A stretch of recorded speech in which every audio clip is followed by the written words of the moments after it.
About my discovery. August 26th is just right around the corner, okay? I've been to the police department, I've asked them for my records. They're still telling me they don't have them, okay? So I'm having some issues and I want to let you know what the issues are. One, the female employee who spoke to me at the time the incident happened, her identity and her witness statement and what she said and what she heard is being withheld. I know that she is a person, the female employee of the McDonald's. I don't think anybody knows who that is. I know that's what they're telling me. I don't have that, I don't know who that person is. I don't have that in any of that information I've got. And that's what the police is telling me too. I know that's incorrect. While I was on the stand in December of 2015, on the stand, Anne Marie Eastman asked me multiple questions in regards to this female employee. Did I speak to her? What did she say to me? And what did I say to her? She is well identified. She is well known. But what that doesn't, those questions don't indicate that Anne knows who that person is. That's just a question about what what you said to her. I can ask you the same questions without having any idea who that person was. Okay, it's on video that this woman is a female employee. Yeah, but I'm not about to go try and find out who that person is. I don't have any information about who that person is, and I'm not inclined to find out who that person is. I don't need her to prove my case. If you want to find out who she is, you could certainly hire a private investigator, give the information you have about that person, and have the private investigator try to find that person. I'm stating that Anne Marie Eastman asked me multiple questions in regards to this female employee. She knows that that female employee spoke to me. Yeah, but she doesn't know who that person is. I guarantee, because I don't know who that person is, and I know everything Anne knows because now I'm prosecuting the case. Yes, and I understand that.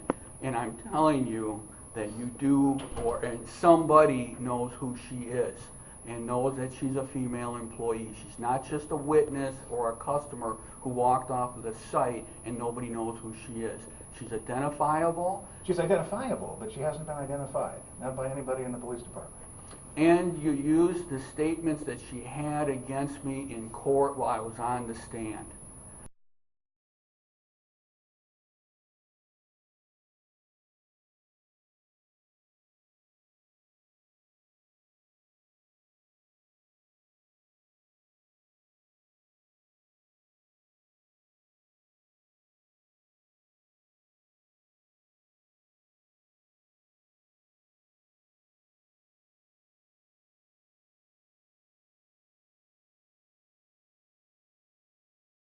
What statements? That I spoke to her and what she said to me. She supposedly told me to leave. What did I say? What was my reply? Well, so, you were there. What you said is not an issue. What she said might be an issue, but it depends on whether or not there's an exception to the hearsay rule that would allow whatever that statement was to come in. I'm stating that information, that identity is being concealed. It's not being concealed. Nobody knows who she is. You have every ability, to hire somebody to try to identify that person if you think it's possible. But I guarantee nobody on this side knows who that person is. Mm-hmm. And I'm not interested in finding out because I don't need to know who that person is. I don't think I need to ask you any questions when you are on the stand about that person. I'm just saying that Anne Marie Eastman did. She made multiple questions in reference to that woman. Here's my point. How do you know what this employee said to me and what I said to her if you don't know who she is or that she gave a statement or what she saw and heard?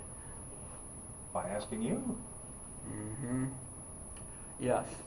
But I don't really care. I don't need her to prove the case. I understand that. I'm just saying. Second, the police reports from the day that I was arrested was June 11, 2014. I spent 2 days in jail. I've asked repeatedly for the police reports for those 2 days that I was in jail from Detective Carpenter. The police reports, the arrest reports, and all the other paperwork that pertains to June 11th and my arrest. In particular, what is the probable cause and reasonable suspicion that I had committed a crime on June 11, 2014 while I was standing inside the circuit courthouse with my attorney what probable cause and reasonable suspicion that I had committed a crime. There are no records indicating that. They didn't create any records indicating that. They had probable cause to arrest you because they believed that you had committed disorderly conduct in the McDonald's in February. Good, then they need to put that in writing. No, they don't. They need to testify about it. If you're going to challenge the matter in court, and you challenge whether they had probable cause to arrest you, then I have to put them on the stand and they have to testify. But they don't have any obligation to create any record at all. And that's what you're telling me, is that you can arrest somebody and put them in jail for 2 days and there's no paperwork after you serve search warrants and have multiple... There aren't any police reports that I'm aware of. I'm just stating. They might have your fingerprints. They probably fingerprinted you when they booked you. They forced me to give my fingerprints. I was not being charged with a crime. But I'm not aware of any other document that they may generate upon somebody's arrest. Well, when you arrest somebody, you put somebody in jail for 2 days, and then you have up to at least 8 officers serve a search warrant in your house, and at the end of the day, you want to release that person, and you steal his property, you're going to tell me there's no paperwork generated during that 48 hours in regards to the arrest, to the search warrant, who the people are. There isn't going to be a summary of whether or not they had probable cause to arrest you. Well, I am challenging the probable cause and reasonable suspicion of arresting me because the videotape clearly shows I was not disorderly, I was attacked. That's fine. I know that's your argument about the case. So I have a different view of the case entirely. I think you committed disorderly conduct. That's why we got a trial schedule. By defending myself when I'm being attacked, you state that's disorderly. But No, being I don't attacked think- is okay. I don't think you were attacked. I think you got into a verbal argument and you decided to get as loud and as profane as the other person. So Well, that's committing disorderly conduct. The person who attacked me will straight up tell you he attacked me, he shoulder blocked me, and he threatened to kick my ass if I didn't give him my money. He made a threat, I believe, but he did not make any kind of physical contact. At least that was his testimony previously. He testified he shoulder blocked me on the stand, and the video shows that he shoulder blocked me. That's physical contact. And verbally telling me that I'm going to kick your ass, that's a threat.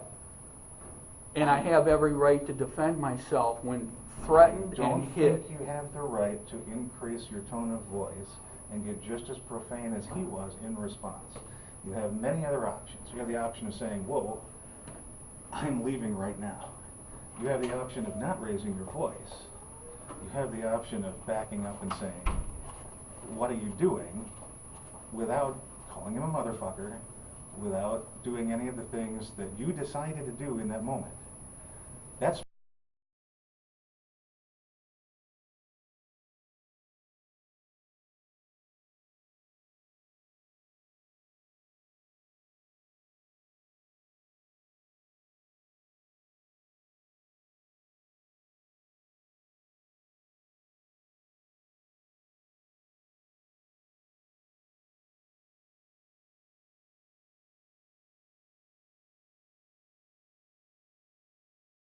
I testified that I never called him any names. I challenged him to try to kick my ass. I challenged him to step outside and try.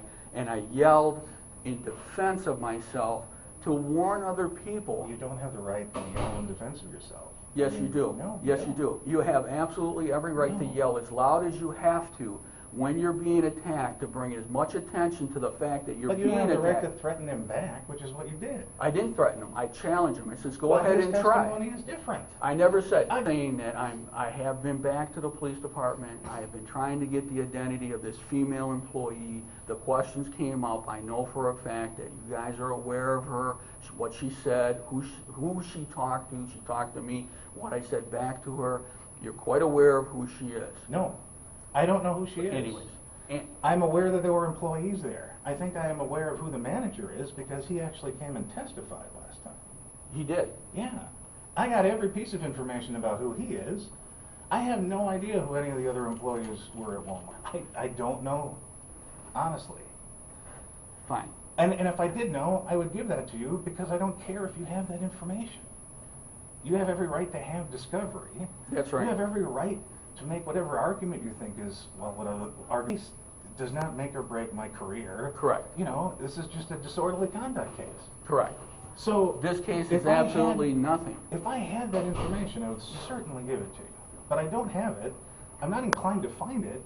And you do have the ability to hire somebody to help you find that person if you think that's going to help your case. Understood. I mean, that's my position. I understand you might not believe what I'm saying, but that's the position that I've got. Well, do it. I understand you But might be it's very a- frustrated with everything that's happened to you. You know? Absolutely. Sure. I mean, if you can't even come up with probable cause and reasonable suspicion to support a search warrant to come out to somebody's home and take their property for a year, and the best that you can come up with a probable cause is I think that you were disorderly after a man attacked you and threatened you and hit you and tried to steal your property, and then tell me that I have no right to verbally defend myself by raising my tone and telling other people, listen, I'm being attacked here. I have every right to do that, and it's in best interest that when you are attacked, there is not anybody that when you're being attacked, you yell as loud as you have to. You say whatever you have to. I'm sitting in a restaurant, and I'm notifying the customers I'm being attacked. And I stated that to that employee. I'm being attacked. I'm defending myself, and I repeated myself multiple. If you honestly think that you have a right to tell me that I don't have a right to defend myself when I'm being physically and verbally threatened with physical violence, law enforcement shoot and kill unarmed people in the back and then sit there and say, I feared for my life, he was running away, he was on the ground, and use such force and kill somebody who's unarmed and not even communicating in any sense of way, and still get away with murder when somebody sits there and says, well, listen, I feared for my life, so I shot this person.